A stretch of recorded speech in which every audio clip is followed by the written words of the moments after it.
જયેશભાઈ રામી આમ તો મૂળ રાજપીપળાના, અત્યારે બરોડાથી આપની સાથે આવી દરિયા કિનારાની મોજ કરવા આવ્યા. ગઈકાલ આપણે જુનાગઢ આખું ફર્યા છે. આખો પ્રવાસ ને એનું આયોજન ને કથા ને કેવું લાગ્યું તમને? કરણભાઈ અને શૈલેષભાઈ, તમે જે આપણે જુનાગઢ મુકામે તળેટીમાં જે કષ્ટ લીલા કથાનું આયોજન કરે છે, આયોજન ખૂબ સુંદર છે. રહેવાની વ્યવસ્થા સારી છે, ભોજનની વ્યવસ્થા સારી છે, સાથે સાથે ફરવાની વ્યવસ્થા બી સારી છે.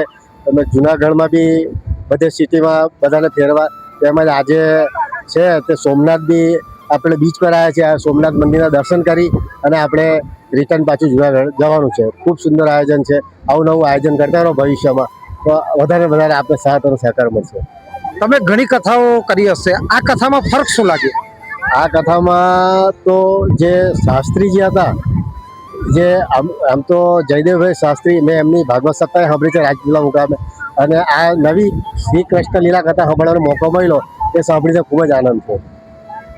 બીજું કે જમવાની વ્યવસ્થા ને આપણે જે રીતે પ્રોગ્રામ કરીએ છીએ ત્યાં, જે રીતે આપણે ગઈકાલે આપણે એક શહીદ વીરનું સન્માન કર્યું હતું, આજે પણ આપણે એક માનસિક વિકલાંગ ભાઈનું સન્માન કર્યું, એ કેવું લાગ્યું તમને? ખૂબ જ સરસ છે, કારણ કે આવું કોઈ સન્માન કરતું નથી.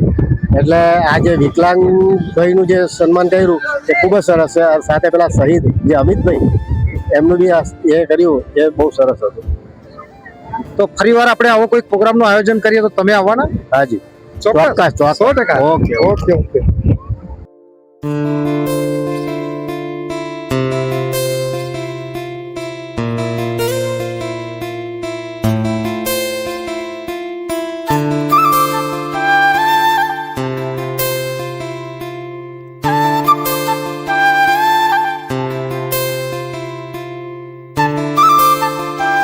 ને અમારા હરેક પર્યટકો આજે આ મોજાની મોજ, દરિયાની મોજ કરી રહ્યા છે. ભગવાનની ભક્તિ, સોમનાથની મહાદેવને દર્શન બી કરી લીધા, અને ત્યાર પછી આજે અમે આ દરિયા કિનારે આવ્યા છે બીચ પર, ને ઊંટની સવારી કરી અને અમે આ મનોરંજન કરી રહ્યા છે. અત્યારે દરિયા કિનારાનો બીચ, બહુ સરસ વાતાવરણ છે. ફોટા બહુ પાડ્યા તમે લોકો, મને લાગે છે પલ્લી પણ ગયા. બહુ મજા આવી. કેવું લાગે? દરિયા કિનારાના ફોટાથી બહુ જ મજા આવી છે અમને. બહુ મજા આવી મને. અને અહીંયા ઊંટ, ઘોડા અને અહીંયા ફરવાની